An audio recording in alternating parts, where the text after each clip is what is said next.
Hello everyone, this is Indra Vikram. Welcome to Magnet Brains. आज की video में अब हम डिस्कशन करने वाले हैं रिफॉर्म्स का।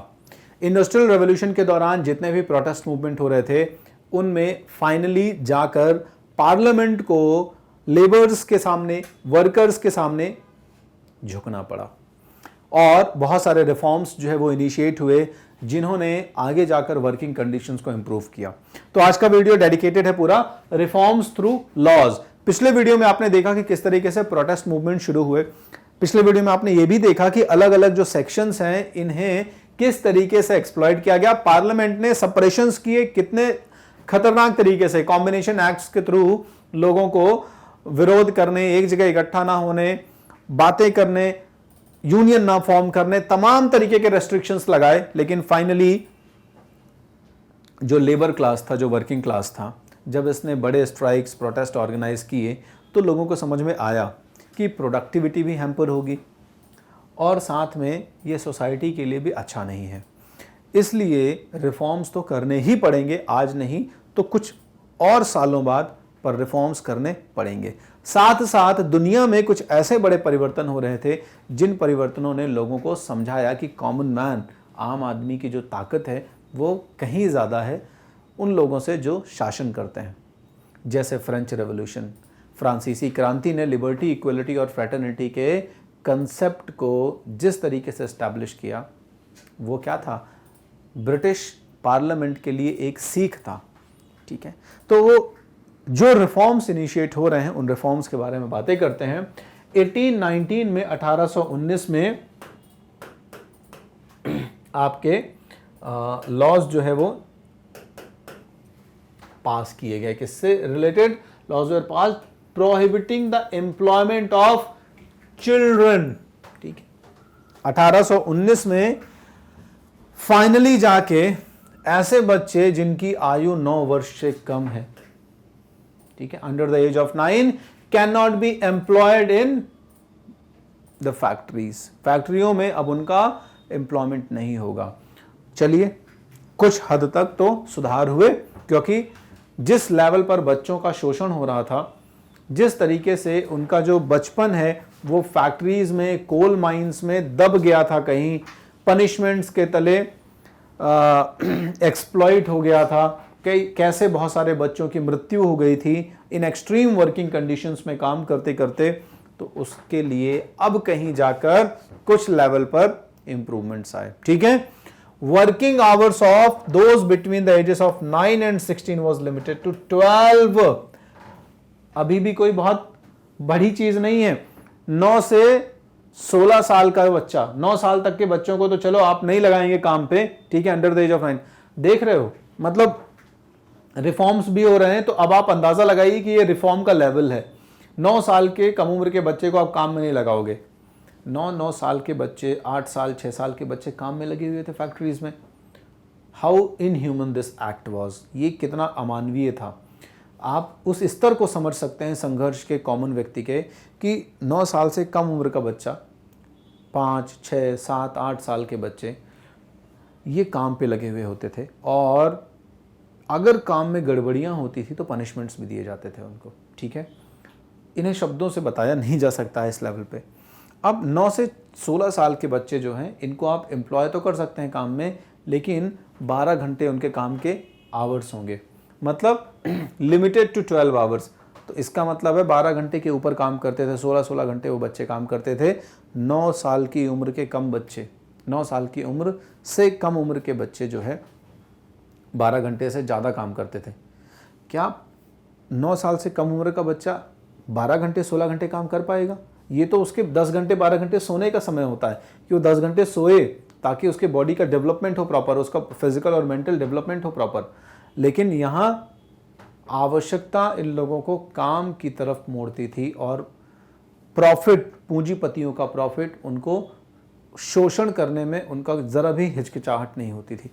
ठीक है, चलो, but these laws were not enforced properly. आप देखो ड्रैकोनियन उनकी जो टेंडेंसी है, देखो आप उनकी जो क्रूएलिटी है, क्रूरता है। देखो, संसद ने कानून बनाए कि 6 से 14 साल तक के बच्चों को आप 12 घंटे से 9 से 16 साल तक के बच्चों को आप 12 घंटे तक काम में एम्प्लॉय करेंगे, 12 घंटे के ऊपर नहीं करेंगे। उसके बावजूद भी पार्लियामेंट के लॉज को पूरी तरह से इन्फोर्स नहीं किया गया और आप देखेंगे कि 9 साल से कम उम्र के बच्चों को भी काम पे लगाया जाएगा और 9 से 16 साल तक के बच्चों को 12 घंटे के ऊपर कामों में लगाया जाएगा।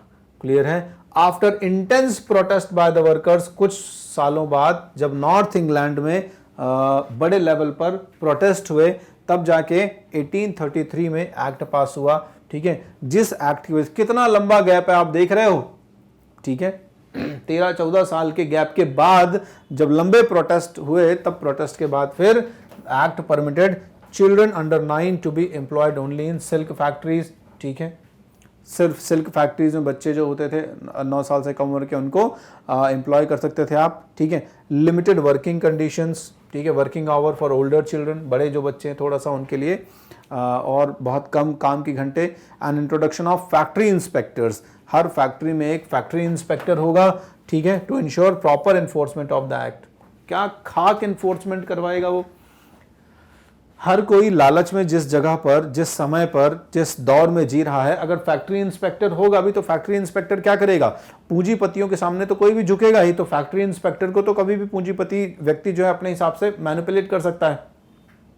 तो यहां पर फैक्ट्री इंस्पेक्टर को एम्प्लॉय करने या फैक्ट्री इंस्पेक्टर को एक पोस्ट, एक डेजिग्नेशन रखी गई जो अलग अलग फैक्ट्रीज में ये देखता रहेगा कि ये जो लॉज हैं वो प्रॉपरली इन्फोर्स हो रहे हैं या नहीं हैं, बच्चों को प्रॉपरली उनके लिए जो अधिनियम कानून बनाए गए हैं वो पूरी तरह से मिल रहे हैं कि नहीं।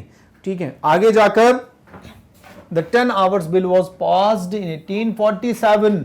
1847 में 10 घंटे का बिल पास हुआ। इसका अर्थ था कि बच्चे, ठीक है, यंग लोग, जो यंगस्टर्स हैं और जो वुमेन्स हैं, वो 10 घंटे काम करेंगे। क्लियर है? तो यहां पर थोड़ा सा इंप्रूवमेंट हुआ कि अब एटलीस्ट 10 आवर्स की वर्किंग होगी। ठीक है, these acts apply to the textile industries but not to the mining industry. Mining industry में चूंकि अभी भी क्या था, काफी ज्यादा वर्क फोर्स की रिक्वायरमेंट थी और इस वर्क फोर्स के रिक्वायरमेंट की वजह से काम के घंटे जो है वो 10 के ऊपर होते थे।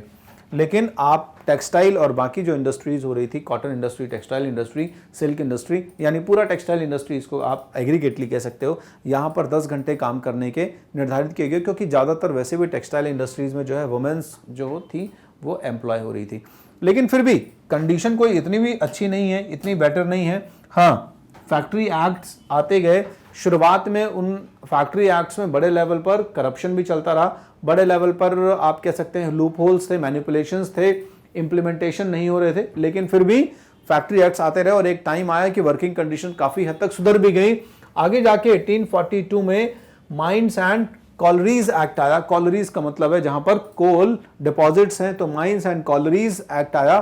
ठीक है, जिसने 10 साल से कम उम्र के बच्चों और महिलाओं को कोल माइंस में एम्प्लॉय करने में प्रोहिबिशन लगाया। ठीक है, यानी आप अंडरग्राउंड लेवल पर, पूरी तरीके से नहीं कि आप कोल माइंस में महिलाओं को एम्प्लॉय नहीं कर सकते, अंडरग्राउंड एक्टिविटीज जो होती हैं जहां पर अंदर माइनिंग हो रही है या फिर अंडरग्राउंड जितनी भी एक्टिविटी है माइनिंग से रिलेटेड, उसमें आप 10 साल से कम उम्र के बच्चों को एम्प्लॉय नहीं करेंगे और वुमेन्स को एम्प्लॉय नहीं करेंगे। पहले ज्यादातर महिलाएं और बच्चों को ही एम्प्लॉय कर दिया जाता था इस जगह पे। इसके बाद 1847 में फील्डर्स फैक्ट्री एक्ट आया। ठीक है, जिसमें यह कहा गया कि चिल्ड्रन अंडर 18 साल से कम उम्र के बच्चे और महिलाएं जो है 10 घंटे से ज्यादा काम नहीं करेंगे।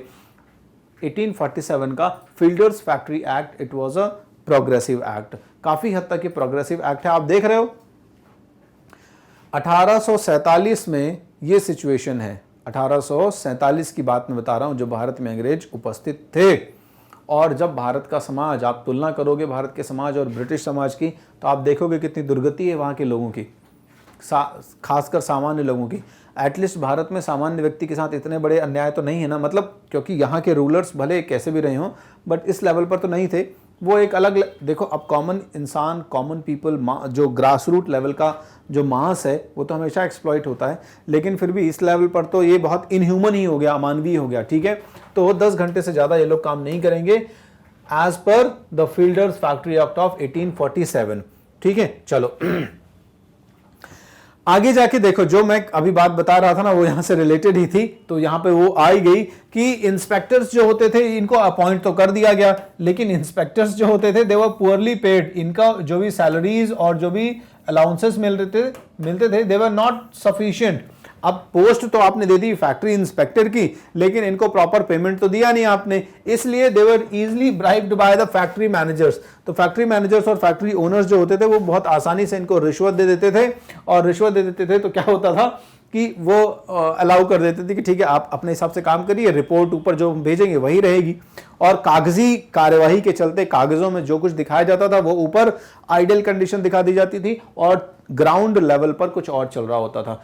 अब चूंकि सफिशिएंट आय तो होती नहीं थी, इसलिए माता पिता भी क्या करते थे, कई बार झूठ बोलते थे। Parents often lied about the real ages of their children. ठीक है, क्योंकि अब बच्चा अगर काम नहीं करेगा तो फिर उनकी जो एडिशनल आय होगी वो कहां से आएगी। तो अब माता पिता भी फोर्स हैं, क्योंकि उनको भी भोजन तो व्यवस्था करनी ही है अपने बच्चों के लिए और अपने लिए ना।